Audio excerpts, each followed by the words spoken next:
Claro. Pues vamos a dejar de lado ya a Rosa Peral y vamos a pasar con el segundo caso. Segundo caso que además, si no me equivoco, hace poco el asesino en serie ya ha salido de la cárcel, como es el asesino de La Baraja. Ahora me lo confirmas tú. Eh, ¿Qué me puedes decir de este caso? Que además es muy curioso porque, si no me equivoco, no tenía ningún modus operandi. Simplemente elegía a las víctimas al azar y acababa con ellas. Sí, vamos a ver todo esto. Por un lado, no sé si está ya en la calle, pero sí que a partir del año pasado, 2023, debería empezar a tener permisos. Lo que no sé si los habrá cogido o no, pero debería empezar a tener permisos porque le toca por fechas.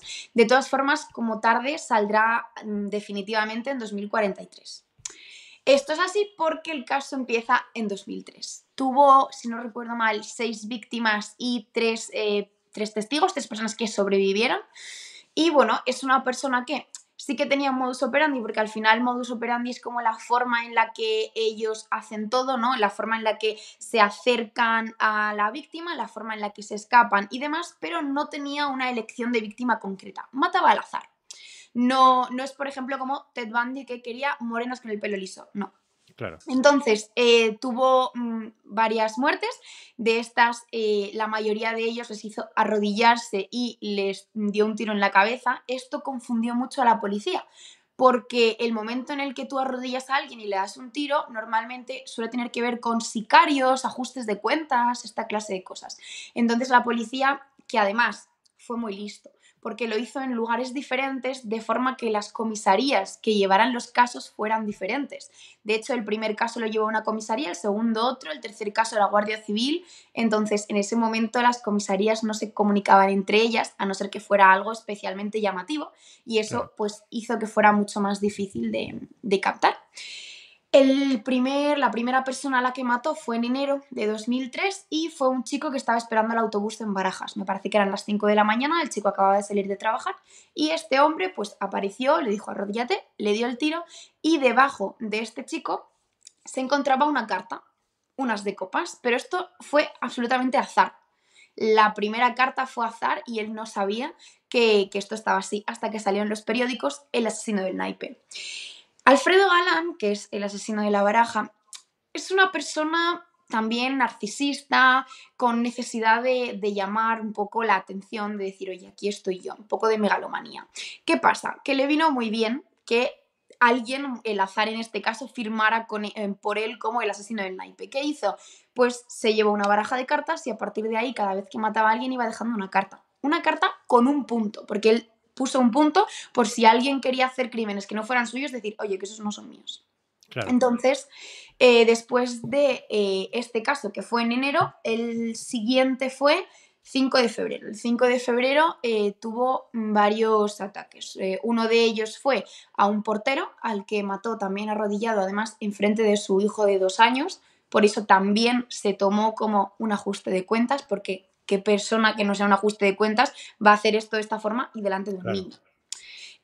Seguían buscando un sicario. Ese mismo día también tuvo un ataque en el bar, me parece que se llamaba el Bar Rosas. También es un bar en Madrid y ahí mató a una señora que estaba jugando en la máquina tragaperras, a un camarero y la madre del camarero que estaba trabajando allí también le dio un tiro pero no llegó a matarla. Ella se hizo la muerte y sobrevivió. Luego, poco después, también atacó a una pareja que iban por la calle.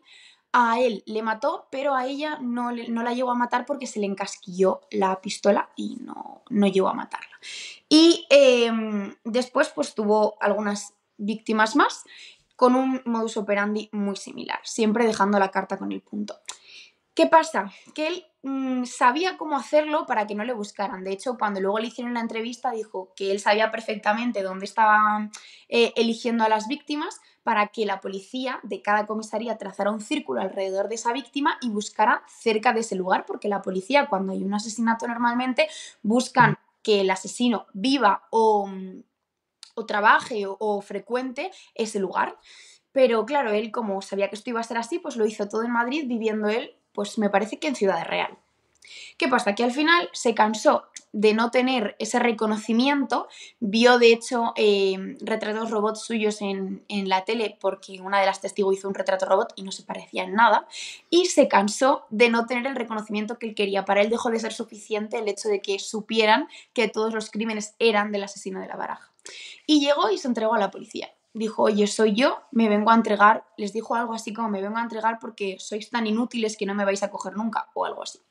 Y llegó y dijo, que sepáis que soy yo el asesino de la Baraja, podéis mirar todas las cartas por detrás y ver que tienen un punto. Todas las que tienen un punto son mías, menos la primera, que esa no tiene un punto porque fue sin querer.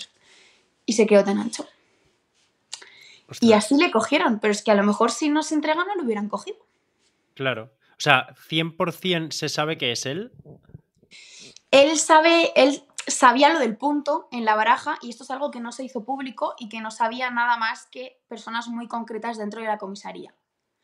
Entonces se cree con casi total seguridad que fue él porque sabía ese detalle concreto. Además que todas tenían el punto menos la primera. Entonces sabía cosas muy concretas. Además Claro. luego viendo la historia de vida de él, había sido militar, le habían echado del cuerpo por beber demasiado. Y todo esto encaja con la forma en que mataba a sus víctimas, haciéndole arrodillarse como si estuvieran todavía en el ejército y fuera esto una guerra. Entonces todo al final cuadraba y tenía sentido con lo que había pasado. Claro, me parece increíble que no tuviese un perfil de persona a la que matar en concreto, pero a la vez supiese elegir los puntos donde matar, supiese que la policía seguramente se iba a liar si lo hacía de esta forma, que la forma de matar siempre fuese la misma, que, o sea, que en su cabeza fuese todo como muy planeado, pero sin embargo las víctimas fuesen al azar. Porque en mi opinión, esto ya es mi opinión, cuando controlas todo, ya no te hace falta controlar a la víctima. Cualquiera que pase por ahí dentro del rango que tú quieres y dentro de las cosas que tú has planeado, te da igual que pase una chica o un chico, si no tienes nada contra una persona en concreto y tu odio, por así decir, es a la sociedad, te da igual a quién matar. Claro, es increíble. ¿Y cómo puede ser que una persona así salga a la calle? Pues en ese momento en España no teníamos la permanente revisable. La prisión permanente revisable se puso en 2015.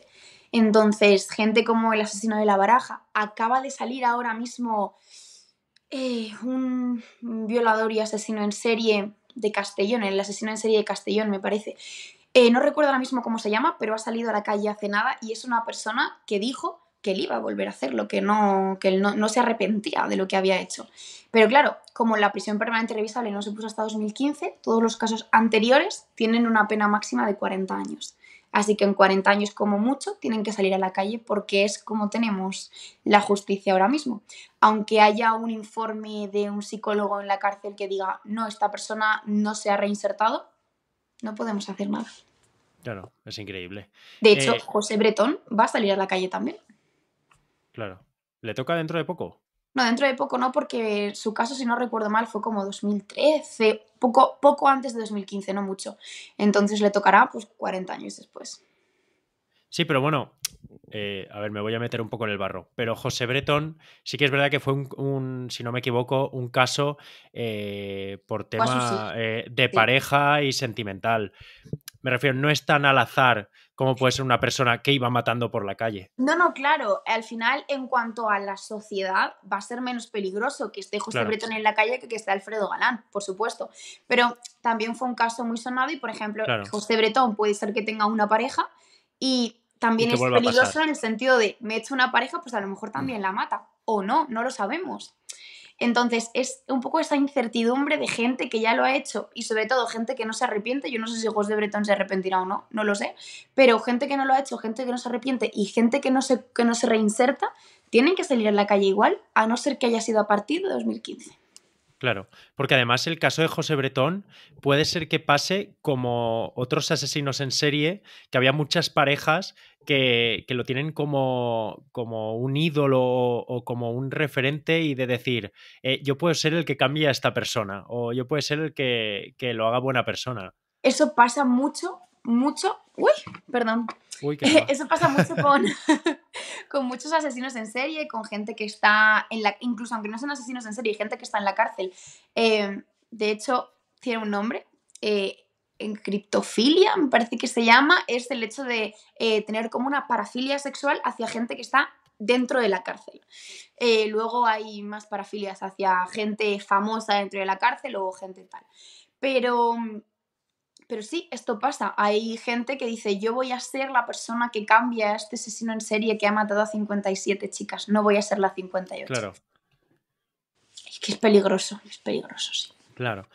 Lo que le pasaba al asesino de la baraja, lo que tú ¿Mm? comentabas, se veía en el periódico, se veía en la televisión, suele coincidir con la mayoría de perfiles de asesinos en serie, ¿verdad? Del tema de la fama, de que no le cogen, pero saben más o menos quién es. No es siempre, pero suelen seguir mucho sus propios crímenes. De hecho, acaban de coger ahora mismo en Estados Unidos a Rex Heuermann, todavía no se sabe si es él, pero se le acusa de ser el asesino de Gilgo Beach, que es, bueno, fue una serie de un montón de 5 o 6 asesinatos allí. Y una de las cosas, una de las pruebas por las que se le acusa es porque tenía un teléfono en concreto en el que tenía un montón de búsquedas de qué se sabe del asesino de Gilgo Beach, datos sobre el asesinato tal, datos sobre. Y todo sobre su propio caso. Entonces es una de las pruebas porque lo hacen mucho. Les gusta mucho ver qué saben de ellos. Claro. ¿Cómo era el asesino de la baraja? Bueno, ¿cómo es a nivel psicológico para matar a tanta gente de tantas formas y decir un día, mira, me he aburrido porque no me vais a encontrar, vengo yo y me entrego? Pues se cree que Alfredo Galán mataba por placer. Esto, por lo que ya, esto no es algo que diga yo, se ha visto que es compatible con tener psicopatía. Y eso es una persona que simplemente mataba por placer, por un lado de matar y por otro lado de no ser descubierto, pero de tener también como cierta notoriedad. Entonces, en el momento en el que esa parte del placer no fue suficiente y necesitó que realmente se conociera su cara y su nombre para tener todo el reconocimiento que él necesitaba, o sea, que él pensaba que merecía, se entregó, porque ya no, el placer que le daba ver esos retratos robots que no se parecían en nada a él, pues no era suficiente. Uf, es que es curiosísimo, porque lo que dices tú del retrato robot, me imagino, me es difícil ponerme en su papel, pero me imagino viéndolo y como sintiendo rabia de que no se le acerque a lo que es él, como diciendo, joder, estoy haciendo todo esto y sin embargo no llego a tener el reconocimiento que yo querría. Es muy fuerte, es que es así y pasa con muchos asesinos. Yo siempre voy saltando de unos a otros, perdóname. De hecho, BTK también en Estados Unidos, una de las cosas por las que se le pilló fue porque él escribía a la prensa. Escribía a la prensa para decir que era él, etc. Pasó un bastante tiempo que él no había hecho nada, no había matado a nadie, y entonces en la prensa estaban diciendo, seguro que está muerto o que ya le han atrapado, y él escribió para decir que no, que ni me he muerto ni me han atrapado, yo sigo aquí, no os preocupéis. Y fue por esa carta, por ese egocentrismo por el que al final le pillaron. Les da Es rabia increíble. ver que Claro, no. Sí. es increíble. Es una mente totalmente diferente a la del resto.